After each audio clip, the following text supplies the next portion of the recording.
Bonjour à tous et bienvenue, vous regardez l'autre direct et aujourd'hui nous sommes en compagnie de Jules Joassard, bonjour. Bonjour. Alors vous êtes le représentant de Benoît Hamon dans le Rhône, Benoît Hamon vainqueur on va dire surprise du premier tour de cette primaire et grand favori du deuxième tour qui aura lieu dimanche 29 janvier.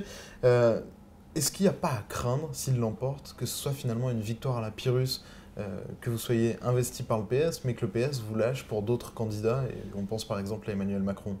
Victoire surprise, c'est vous qui le dites. Pour ceux Et qui l'ensemble des l'accompagnent depuis le début de sa campagne le 16 août, c'est pas une surprise. Quand on a participé à un ou beaucoup, pour ce qui est mon cas, de ces meetings, quand dans des villes on rassemble plus de 1000 personnes, quand on a senti sur le terrain l'accueil qui était réservé à ces propositions, le fait qu'ils soient en tête à l'issue du premier tour n'est pas forcément une surprise. Moi j'étais convaincu depuis longtemps de ses capacités. Je pense qu'il a travaillé les propositions qu'il a fait. Il a travaillé tout à l'heure sur les propositions. le processus qu'est une primaire citoyenne ouverte.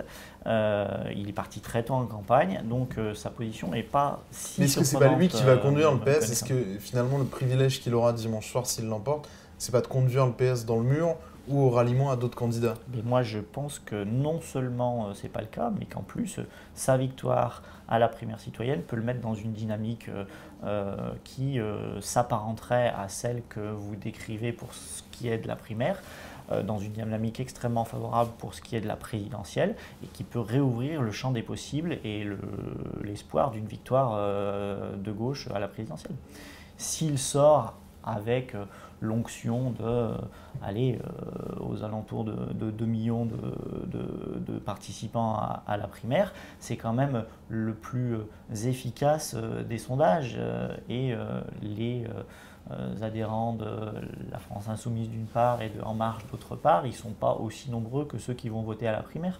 Donc ça peut le mettre dans une dynamique qui permette de limiter le nombre des candidatures à gauche. Et aujourd'hui, il y a un potentiel à gauche au premier tour de la présidentielle. L'important, c'est simplement qu'il ne soit pas divisé de façon anarchique. Et le processus de la primaire peut mettre en dynamique un candidat à gauche. Si la dynamique n'y est pas, est-ce qu'il faudra se rallier? Bon, la dynamique y sera. Il ne va pas s'arrêter de faire des meetings comme ceux qu'il a fait dans la primaire. Lui aussi va être en capacité de mettre de très nombreux citoyens dans les salles pour venir écouter ses propositions.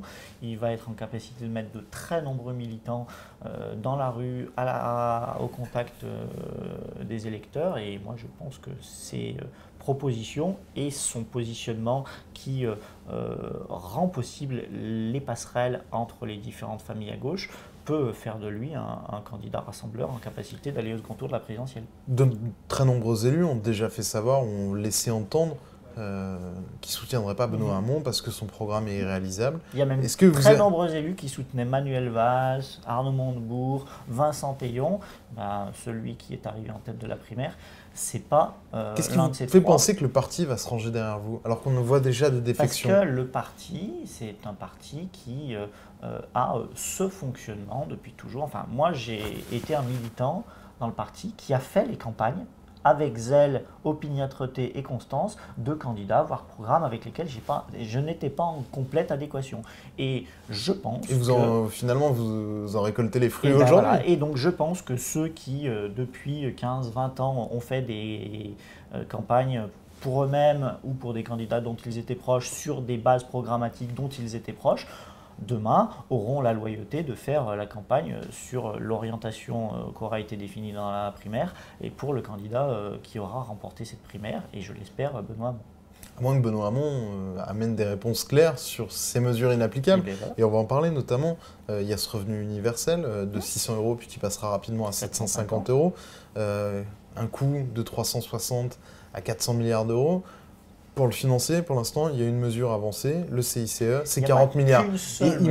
Il manque énormément d'argent. Il n'y a pas qu'une Comment seule financer mesure. ce projet? Il y a une série de mesures qui permettent une meilleure redistribution des richesses. Et je le dis, le revenu universel, ça n'est pas une dépense comme ça qui vient abruptement. Les électeurs ont voté pour une utopie ce dimanche. Mais ce n'est pas une utopie. Il y a des pays qui envisagent sérieusement aujourd'hui la mise en place de ce revenu universel. Quand on a créé la sécurité sociale, on n'en est pas envisagé, on en est à le promettre On en est à le promettre au 1er juillet oui, 2017 sans financement. Comment vous le financez? Au 1er juillet 2017, ça ne sera pas l'intégralité du dispositif, ça sera d'abord pour les plus modestes et pour les jeunes, pour garantir un accès à un revenu de base à toutes ces catégories-là. Et le coût dans sa mise en place progressive sera également progressif, et donc le coût initial n'est pas si disproportionné que ça. Et le revenu universel, il ne faut pas prendre ça comme une dépense, il faut voir ça comme une nouvelle répartition de la richesse. C'est une redistribution des richesses. Les plus nantis contribueront par l'impôt, par les cotisations. Donc en fait, ce que vous présentez comme un revenu universel, on peut aussi le lire comme une hausse des impôts. C'est juste mieux présenté. Ça pourrait être considéré comme une hausse des impôts s'il n'y avait pas de contrepartie. Or, il y a une contrepartie.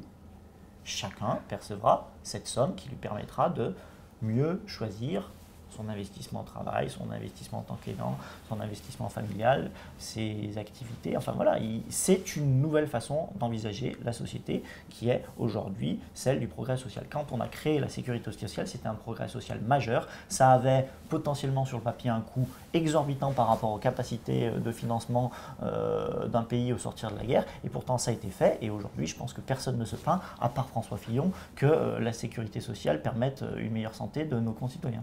On arrive au terme de cet entretien et on suivra dimanche soir sur lyoncapital.fr la soirée électorale pour voir si cette mesure finalement conduit Benoît Hamon à la victoire lors de la primaire de la belle alliance populaire.